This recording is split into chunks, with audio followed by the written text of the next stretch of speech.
So you probably clicked on this video with one question: what the hell just happened? And I don't blame you, it really was just confusing. But I think that after a few days and non-stop digging information and finding new stuff, I think I'm confident to say that in this video I will explain to you the true ending and basically the entirety of Chapter 9 of FNAF Security Breach Ruin DLC.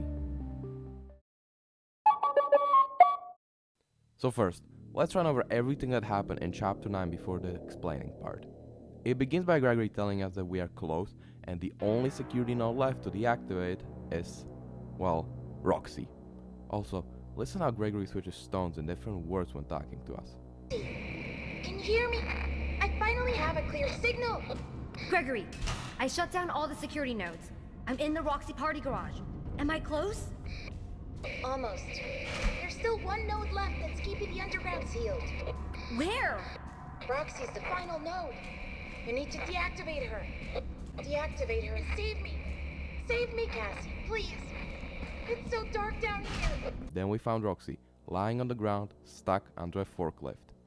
Then one of the most emotional parts of basically the entirety of the FNAF series starts by us listening to Roxy saying that we are the number one. You have to know that Roxy is Cassie's favorite character, so her deactivating her must have felt so bad. But Cassie is here to save Gregory, so she does it.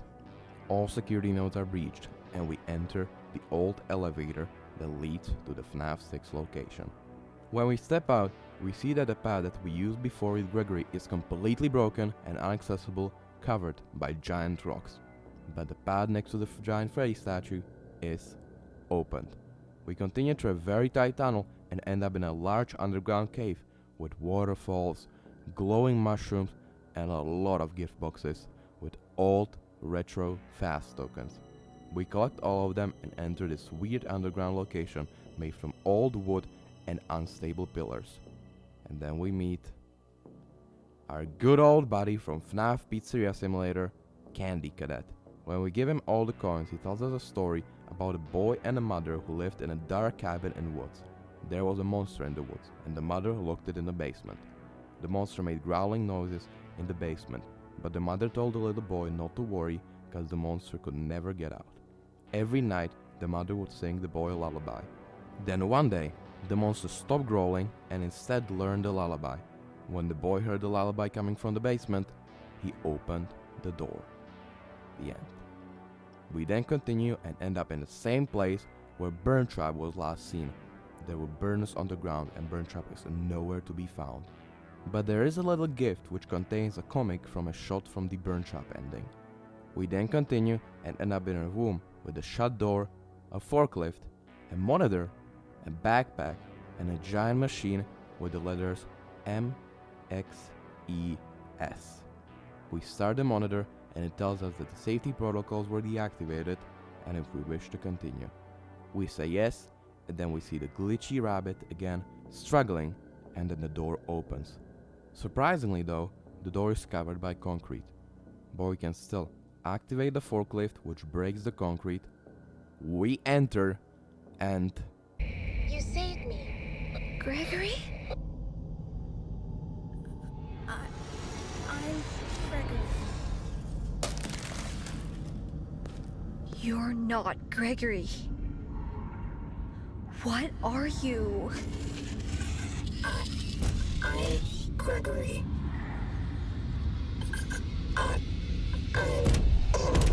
When the thing tries to catch us, Roxy comes back and kicks it away. They start fighting, and then the real Gregory comes through our walkie-talkie and tells us that this was a trap, he's no longer at the Pizzaplex, and that his friend has access to the building map and will lead us out.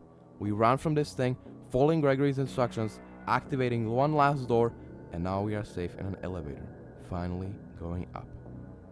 But there is a twist. Gregory says that he doesn't know what that thing was. It was trapped down there very long time, and that the Mexa security program was keeping it here. And then... I know you did it for me. To save me. But we can't risk being followed. I'm sorry. Gregory? No!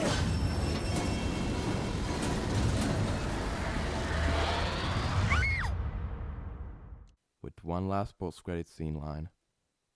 Cassie. So yes, another cliffhanger. So as a fan that is not really into the lore, you're now probably asking, what in the actual hell just happened? Okay, let me explain. So this thing, this weird endoskeleton that attacks us, is none other than the Mimic, the main villain of the epilogues from a FNAF book series, Tales from the Pizzaplex. In these epilogues, this endoskeleton is transported into the Pizzaplex while it is being built. It was taken down to the FNAF 6 location, which was meant to be turned into a museum, and was programmed by a few workers to break the heads and limbs of some old endoskeletons. But then when there are no endoskeletons left, it kills all of the workers underground except for one, until the worker yells to seal all of the exits with concrete.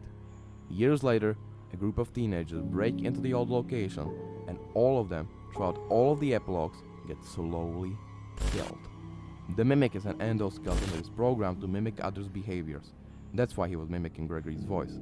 He can also extend and retract his limbs, just like pistons. He also shrieks very loudly. The program that is controlling him is called Mimic 1. All of these things were described in the books, but if you want better explanations, I recommend watching some other videos. But all you need to know is that the Mimic was stuck down here because there was concrete poured over all of the exits to not let it escape. Now, what is the Mexus? Well, Gregory said that it was a program designed to keep this thing in the underground. And when we deactivated the program, we basically let the Mimic escape. And that is why he betrays us. The Mexus program is this rabbit. This glitchy rabbit is most likely not William, or Glitchtrap, or something like that. It is just a security program that was made to keep the Mimic in the underground. He is the good guy. He tries to kill us to stop us from freeing the Mimic. Now, a lot of people will be mad at Gregory for betraying us, which is understandable, but honestly, him doing this was probably the only way he could have avoided the Mimic to actually escape the underground. He knows how deadly that thing is. Now some people have said, oh wait, maybe this at the end wasn't Gregory, but the Mimic who betrays us. No. The Mimic in the game files, while talking to us with the Gregory's voice, is labeled as Grimmick, whilst the normal Gregory's voice lines are labeled as just Gregory. And you guessed it, all of these final lines are labeled as Gregory. So yeah, it was Gregory who betrayed us, not the Mimic. Cassie also had that chip in her head installed by the Vanny mask, and we know that the mask is also infected by the Mimic, so maybe she was also going to be controlled by the Mimic, and it would be too late. We can also see a backpack on the ground next to a collapsed vent. Now I gotta give credit to Antom and Mas since this really blew me away. When you actually look really closely at the backpack, you can see the word Gregory. And also another great thing, you can actually see handprints on the vent. Now, the Candy Cadet story is, in my opinion, also a story about the Mimic and just a cool foreshadowing before we meet him. The boy in the story is Cassie, the monster is the Mimic, and the mother is Gregory. Gregory is saying stuff and the Mimic learns what he is saying, and then Cassie gets tricked, opens the door, and frees the Mimic. It is a really cool foreshadowing. But that is just what I think. Then there is another question. Who is the friend who knows the building map? Well, it could only be two characters, Freddy or Vanessa. But now you may be asking, hey, but Vanessa still is Vanny because we didn't free her in the Burn Trap ending. And you're right, but this is another question that this game raises. Which ending is canon? And that is exactly what I'll be covering in my next video. So everything from the collectible comics, Weird Freddy prototype, Princess Quest, to the Hill cutout ending. So what most likely happened is that Freddy, or Vanessa, or maybe both, with Gregory, went back to the underground and sealed the Mimic inside this room. Gregory escaped just in time through the vent, but left his walkie-talkie in this room with the Mimic. And the Mimic used it to lure Cassie. But before ending this video, I also want to talk about the second secret ending, which is just called the Scooper ending. So to get this ending, we must throughout the game open doors, and when we are at the end, we go right, we get into this weird room, press a button, this weird thing jump scares us, and then this claw kills it. The end. Now what the hell happened here? Well, this thing is the Mimic. Now, in the epilogues, there are a lot of old suits in the FNAF 6 location, where Mimic really likes to hide in, and it seems like that this suit is a combination of some of these old suits combined. It also looks like the suit is really trying to look like Gregory, since there's the hair and the blue shirt, but that may be just a stretch. There are also other suits found in the game of an elephant and a bird. These suits look very, very old, and something that may date even older than the original Freddy's.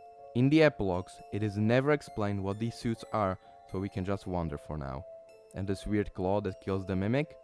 Well, we also have no idea what that is, but it is called a Scooper, so I would only think that this is some kind of newer version of the original sister location Scooper. But why is it here? Underground? Who put it here? Does it work just like the original Scooper with injecting a remnant? We have no idea, and this is definitely a topic that needs to be discussed more, since this ending is just super random. It is also a really cool callback to the Burn Trap ending, where the blob opens its faceplate and grabs Burn Trap, just like this claw that also opens and kills the Mimic. So basically, in a summary, we freed Mimic that was stuck down here and kept here by the Mexa security program.